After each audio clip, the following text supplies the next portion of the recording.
सा था।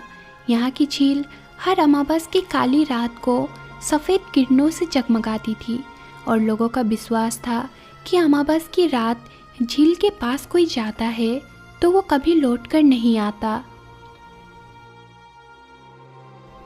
एक रात राजा विक्रम के छोटे भाई राजा विक्रांत ने झील के पास रुकने का फैसला किया, जबकि उसके सैनिक डर के कारण उसे रोकने की कोशिश कर रहे थे। महाराज महाराज महाराज, कृपा करके हमारी एक बात मान लीजिए। ये झीलपुर है महाराज, और आज देखिए ना, अमावस की रात है। यहाँ ठहरना उचित नहीं है महाराज, कृपया करके हमारी बात मान लीजिए। हाँ महाराज, गांव वाले कहते हैं कि इस झील के पास रात को रुकने वाले लोग कभी वापस नहीं लौटे। महाराज, हमें तुरंत महल लौट जाना चाहिए। आज की रात यहाँ रुकना उचित बिल्कुल भी नहीं है।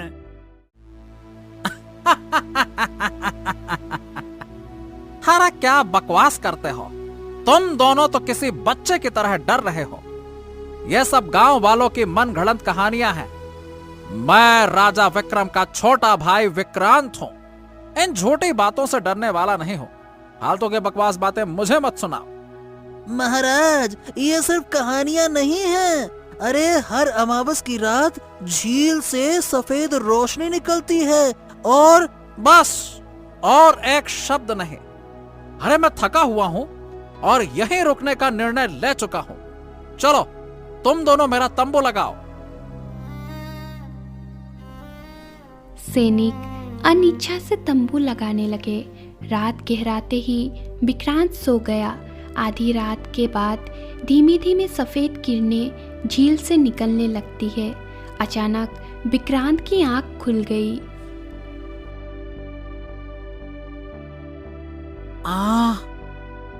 ये रोशनी इतनी चमकदार, क्या मैं सपना देख रहा हूँ? तभी विक्रांत की नजर झील के पास चली गई। झील के किनारे एक सुंदर कन्या बैठी हुई थी। उसके लंबे बाल हवा में लहरा रहे थे। ये कौन है? बाप रे, इतनी सुंदर स्त्री इस जंगल में। वो धीरे धीरे झील की ओर बढ़ गया।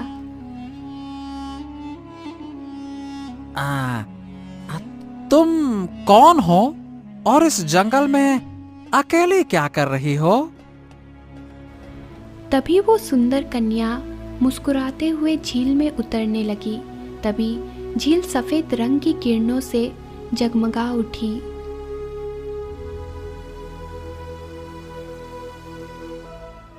ये क्या हो रहा है? ये क्या हो रहा है? अरे ये क्या हो रहा है?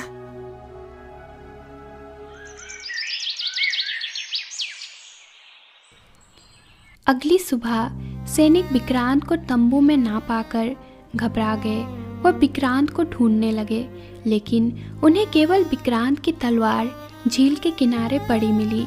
सैनिक सहमे हुए महल लौट आए और राजा विक्रम से बोले, महाराज महाराज महाराज, हमें क्षमा करें महाराज। हम आपके भाई राजा विक्रांत को नहीं बचा सके। विस्तार से बताओ, आखिर क्या हुआ? मेरा भाई विक्रांत कहाँ है? महाराज, हमने उन्हें आखिरी बार झील के पास देखा था। रात को तो सब कुछ ठीक था, पर सुबह जब हम जागे तो महाराज वो वहां पे नहीं थे। उनके अलावा उनकी तलवार झील के किनारे पड़ी मिली। हाँ, तुम दोनों सोते रहे और मेरे भाई का भी पता नहीं चला। आखिरकार रात में ऐसा क्या हो गया? तभी दरबार में झीलपुर गांव का मुखिया आ पहुंचा। महाराज की जय हो, जय हो। मुझे क्षमा करें महाराज, लेकिन मुझे लगता है कि आपके भाई के गायब होने का कारण मैं जानता हूँ। तो जल्दी से बताओ मुखिया, तुमने क्या देखा? महाराज, कल रात मैं अपने गांव लौट रहा था तो रास्ते में रात हो गई और झील के पास मैंने रुककर आराम करने का सोचा। तभी मैंने देखा कि झील सफेद रोशनी से चमकने लगी। अच्छा, आगे कहो मुखिया, फिर क्या हुआ? मैंने अपनी आंखों से देखा महाराज, एक सुंदर कन्या झील के पास खड़ी थी। आपके छोटे भाई राजा विक्रांत उसके पास खड़े थे। वो कन्या बेहद रहस्यमयी थी और उसकी मुस्कान, बाप रे बाप, डरावनी। अचानक से झील से तेज रोशनी निकली और उस रोशनी के साथ वो कन्या और आपके भाई दोनों गायब हो गए। गायब? अरे तो तुमने उन्हें जाते हुए देखा? हाँ महाराज, मैंने यही देखा। मैं डर के मारे वहां से भाग आया। इतना बोलकर मुखिया दरबार से चला गया। ये आखिरकार हो क्या सकता है? मेरा भाई, झील, सफेद रोशनी और वो रहस्यमयी कन्या। राजा विक्रम दरबार छोड़कर अपनी पत्नी के कक्ष में चला गया। क्या हुआ महाराज? आपका चेहरा इतना परेशान क्यों है? रुक्मणी, विक्रांत, मेरा भाई, वो झील के पास रहस्यमयी तरीके से गायब हो गया। झीलपुर का मुखिया कह रहा है कि उसने विक्रांत को एक सुंदर कन्या के साथ देखा था और फिर दोनों सफेद रोशनी में गायब हो गए। ये क्या बात हुई? ये तो बहुत अजीब और डरावना है। क्या यह सच हो सकता है? अरे मैं खुद नहीं समझ पा रहा हूं। झील की ये कहानियां, क्या सच में कोई रहस्य छुपा है क्या? महाराज, मुझे याद है हमारे राज्य की उत्तर दिशा में एक तपस्वी साधु महाराज रहते हैं। वो बहुत ज्ञानी और दिव्य पुरुष है। आप उनसे मिलकर इस रहस्य का समाधान पूछ सकते हैं। साधु महाराज? तुम सही कह रही हो रुक्मणी। शायद वही हमारी मदद कर सकते हैं। मैं कल सुबह ही उनसे मिलने जाऊंगा। मैं भी प्रार्थना करूंगी कि साधु महाराज इस रहस्य को सुलझाने में हमारी मदद करें।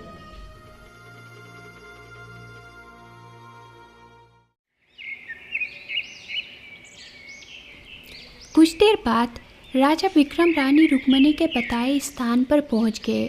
वहां एक घने वृक्ष के नीचे एक दिव्य साधु ध्यान मग्न बैठे थे।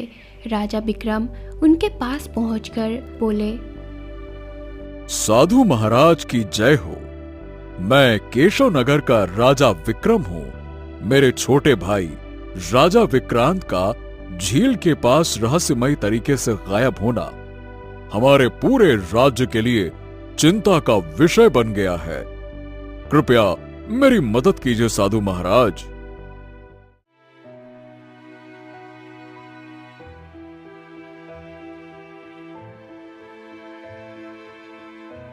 हे राजन, मैं सब कुछ सुन चुका हूं। तुम्हारे भाई का गायब होना कोई साधारण घटना नहीं है।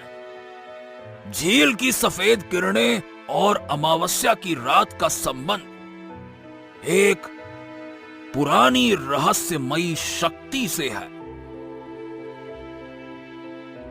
शक्ति? अब कौन सी शक्ति महाराज? क्या आप झील के रहस्य को जानते हैं? उस झील में एक नागिन रहती है। वो नागिन अपने नागमणि के कारण हर अमावस्या की रात को झील को जगमगा देती है सफेद रोशनी से। वही नागिन तुम्हारे भाई को झील के भीतर खींच ले गई है। नागिन, नागमणि? महाराज ये कैसे संभव कैसे है ये संभव है राजन। झील के लोग जिसे जादू समझते हैं वो नागमणि की शक्ति है। तुम्हारे भाई ने उस नागिन को देखा होगा और नागिन ने उसे अपने मणि की रक्षा के लिए झील में खींच लिया। महाराज, मैं अपने भाई को बचाना चाहता हूं। मुझे बताइए कि मैं क्या कर सकता हूं। मैं सब कुछ करूंगा।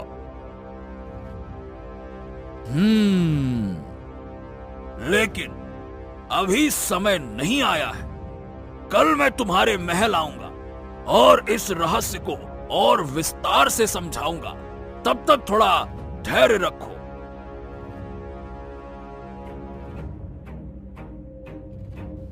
राजा विक्रम वापस महल लौट गया।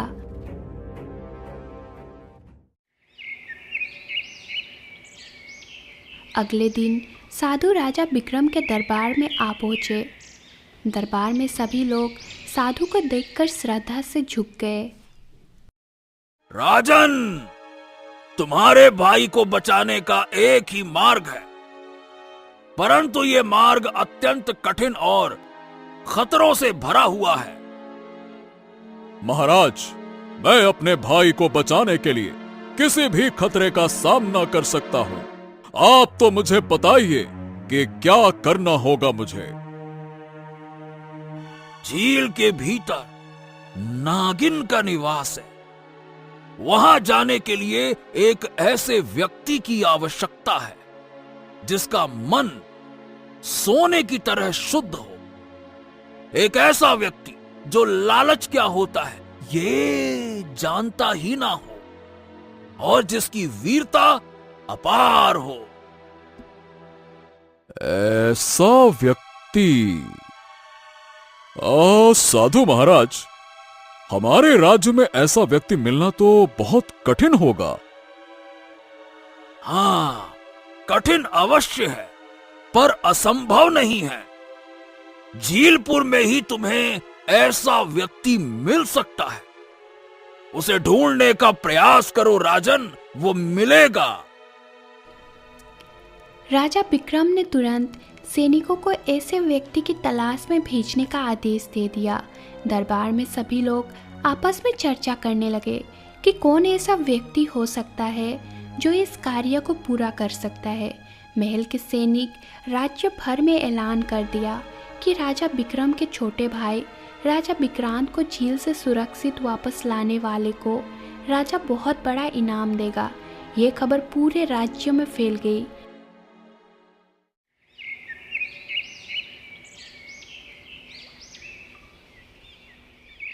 अर्जुन नाम का एक सामान्य किसान दरबार में आकर राजा विक्रम से बोला, महाराज, मैं अर्जुन हूं। मैं झील से आपके भाई को वापस लाने की कोशिश करना चाहता हूं, लेकिन मैं इनाम की लालसा में यहां पे नहीं आया हूं। यह कार्य मैं केवल और केवल आपके परिवार और राज्य के हित में करूंगा। वाह वाह वाह वाह! अर्जुन, तुम्हारी निस्वार्थ भावना देखकर मुझे अत्यंत प्रसन्नता हुई। तुम्हारी सहायता से शायद हम इस रहस्य का समाधान कर सकें। ये वही व्यक्ति है जिसकी हमें तलाश थी। इसका मन सोने की तरह शुद्ध है। ये हमारे कार्य को पूरा कर सकता है। अब साधु महाराज, यदि आप कहते हैं तो मुझे विश्वास है कि अर्जुन इस कार्य को अवश्य पूरा करेगा। राजन, इसे मेरे साथ झील तक चलने का आदेश दीजिए। वहीं मैं इसे इसके कार्य की पूरी विधि समझाऊंगा। कुछ देर बाद अर्जुन और साधु झील के किनारे पहुंच गए। झील के किनारे पहुंचकर कुछ देर मंत्र पढ़ने के बाद साधु अर्जुन की ओर देखकर बोले, अर्जुन, अब तुम्हें झील के अंदर प्रवेश करना होगा। जैसे ही तुम झील के अंदर जाओगे, तुम खुद को एक महल में पाओगे। महाराज, वो महल कैसा होगा और वहां मुझे क्या करना होगा? सुनो, महल में तुम्हें एक मायावी व्यक्ति मिलेगा। वो एक अपाहिज के रूप में दिखाई देगा और उसके पास सफेद रोशनी से चमकता हुआ हीरा होगा। वो हीरा दरअसल नाग मणि है। तुम्हें उस मणि को उठाना होगा और अपनी आंखें बंद कर लेनी होगी। जब तुम ऐसा करोगे तो तुम्हारा शरीर वापस से झील के बाहर आ जाएगा। याद रखना। लेकिन महाराज, वो मायावी व्यक्ति मुझे नुकसान पहुंचाने की कोशिश करेगा तो? हाँ, जैसे ही तुम उस मणि को उठाओगे, वो व्यक्ति एक सर्प में परिवर्तित होकर तुम्हें डसने का प्रयास करेगा। लेकिन डरो मत, तुम्हारा मन पवित्र है और मैंने जो मंत्र पढ़े हैं वो तुम्हारी रक्षा करेंगे। हाँ महाराज, लेकिन आप स्वयं ये कार्य क्यों नहीं कर सकते? ये जो मणि है ना, ये केवल उसी के द्वारा उठाई जा सकती है जिसका मन शुद्ध हो और जो लालच से मुक्त हो। यदि मैं इसे छूने की कोशिश करूंगा तो जलकर भस्म हो जाऊंगा। ठीक है, मैं ये कार्य करूंगा, लेकिन मणि लाने के बाद, उसके बाद मैं क्या करूंगा? जैसे ही तुम मणि को लेकर बाहर आओगे, उसे तुम मुझे सौंप देना। मैं उस मणि के बल पर नागिन को वश में कर लूंगा।